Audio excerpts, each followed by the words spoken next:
Problème, mais au moins nous pouvons les surveiller, ce qui n'est pas le cas des jeunes qui commettent des actes de violence impulsifs et sporadiques qui sont complètement invisibles.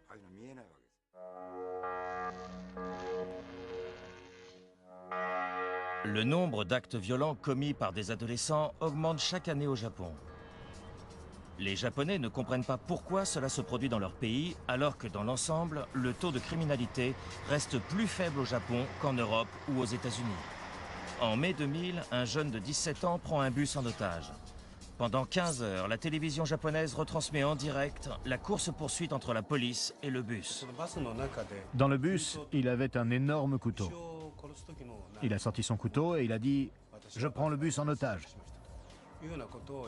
Au début, les otages ne l'ont pas pris au sérieux. Sa mère regardait les nouvelles à la télévision et elle se demandait qui pouvait bien faire une chose pareille. Lorsque les images sont devenues plus nettes, elle a reconnu avec horreur le visage de son fils. Le bus est finalement arrêté dans la banlieue d'Hiroshima. C'est le début d'un siège qui durera 3 heures. Au bout d'un moment, la police d'Hiroshima a fait venir par hélicoptère ses parents et un psychiatre sur les lieux.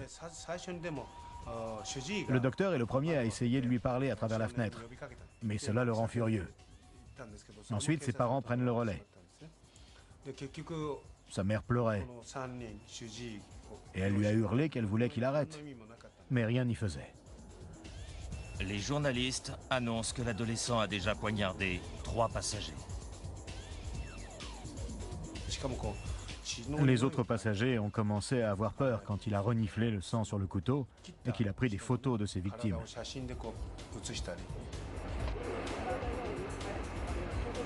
Très tôt le lendemain matin, la police décide de prendre le bus d'assaut.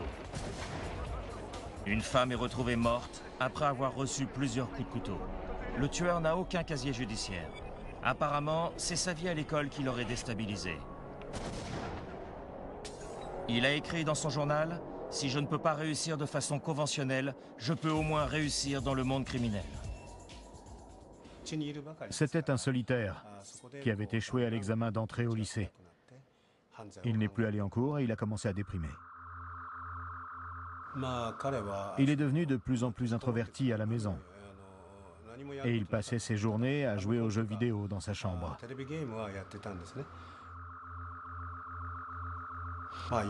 Il ressemblait à Robinson Crusoe dans sa chambre. Sa chambre est devenue son univers, son cocon où il jouait à des jeux vidéo très violents. Il n'était pas très doué pour communiquer avec les autres. Les autres élèves l'ont tyrannisé très tôt et lui ont très souvent pris ce qui lui appartenait. Au lycée, des élèves lui ont dit que s'il ne sautait pas du 4e étage, il ne lui rendrait pas sa trousse. Il a sauté et s'est cassé une vertèbre. Après la prise d'otage du bus, tout le monde a nié le harcèlement dont il était victime à l'école. C'est surtout ça le problème. Pourquoi l'école a-t-elle gardé le silence? S'il n'y a pas eu harcèlement, très bien, mais l'école a ordonné aux étudiants de ne pas en parler. Les Japonais ont un mot à présent pour désigner les actes de violence impulsifs et sporadiques commis par les adolescents. Kireru, qui signifie craquer, exploser. La raison qui pousse ces jeunes à exploser ainsi fait l'objet d'une grande polémique au Japon.